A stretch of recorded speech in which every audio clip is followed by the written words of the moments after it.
नमस्कार दोस्तों, कहानियां विद चतुर चैनल में आपका दिल से स्वागत है। प्रिय दर्शकों, आपने अभी तक हमारे चैनल कहानियां विद चतुर को सब्सक्राइब नहीं किया है तो कृपया चैनल को सब्सक्राइब जरूर कर दीजिए और वीडियो को अंत तक जरूर देखें। शायद हो सकता है कि इस कहानी से आपके जीवन में कुछ बदलाव आ सके। तो बिना देर किए कहानी की शुरुआत करते हैं। कहानी की शुरुआत एक छोटे से गांव सूर्यपुर से होती है, जहां परंपराएं और रीति रिवाज हर व्यक्ति के जीवन का हिस्सा है। इस गांव में एक प्राचीन मंदिर है जो देवी मंगल माता को समर्पित है। कहा जाता है कि इस मंदिर में हर शादीशुदा महिला को अपना मंगल सूत्र अर्पित करने से उसके पति की आयु बढ़ती है और वैवाहिक वैवाहिक जीवन में सुख शांति बनी रहती है। लेकिन इस परंपरा के पीछे एक गूढ़ रहस्य छिपा है जो किसी को नहीं पता। कहानी की नायिका अनुपमा एक स्वतंत्र विचारों वाली लड़की है जो परंपराओं को तर्क की कसौटी पर परखने में विश्वास रखती है। उसकी हाल ही में शादी हुई है और वह अपने पति अर्जुन के साथ पहली बार गांव लौटती है। जब उसे मंदिर जाने और मंगलसूत्र चढ़ाने की बात कही जाती है तो वह सवाल करती है, क्यों सिर्फ महिलाएं ही मंगलसूत्र पहनती है और इसे चढ़ाना इतना जरूरी क्यों है?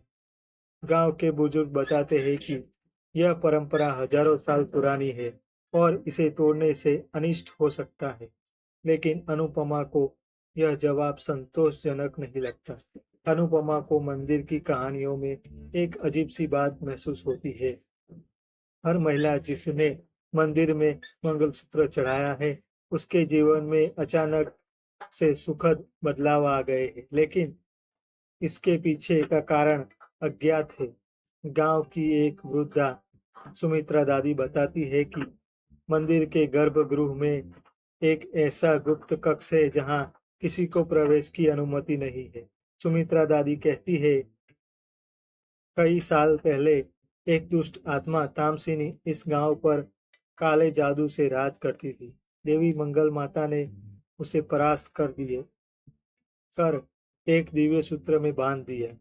वही सूत्र आज मंगल सूत्र कहलाता है। इससे पहनने वाली हर महिला को देवी का आशीर्वाद पाती है और अपने परिवार की रक्षा करती है।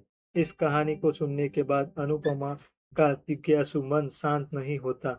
वह अपने पति अर्जुन के साथ मंदिर की गहराइयों में छिपे रहस्यों को जानने का फैसला करती है।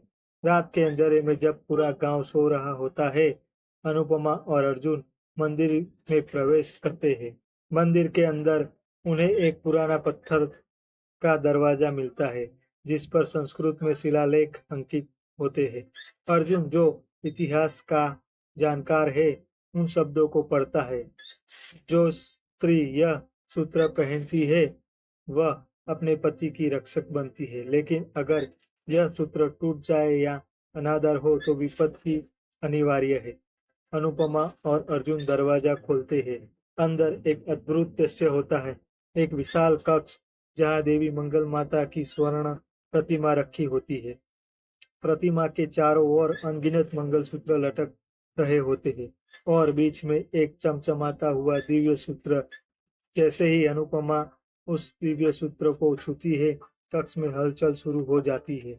अचानक एक भयंकर चीख के साथ तामसिनी की आत्मा प्रकट होती है। वह चिल्लाती है, हजारों सालों से मैं इस सूत्र में कैद हूँ। तुमने इसे छूकर मेरी कैद को तोड़ दिया है।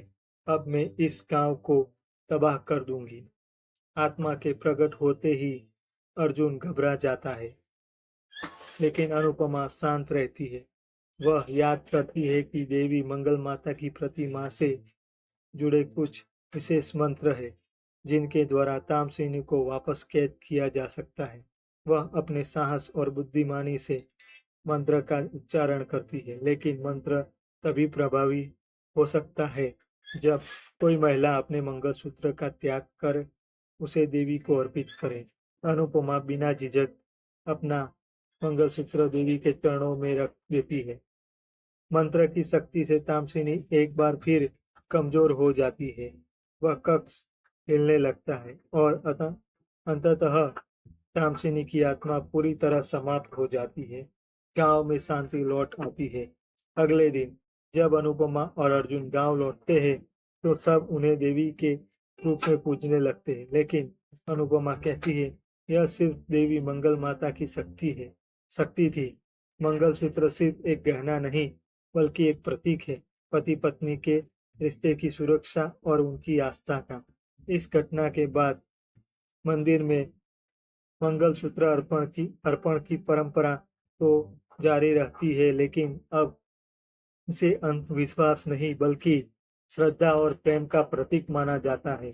यह कहानी हमें सिखाती है कि हर परंपरा के पीछे कोई न कोई कारण और गहराई होती है।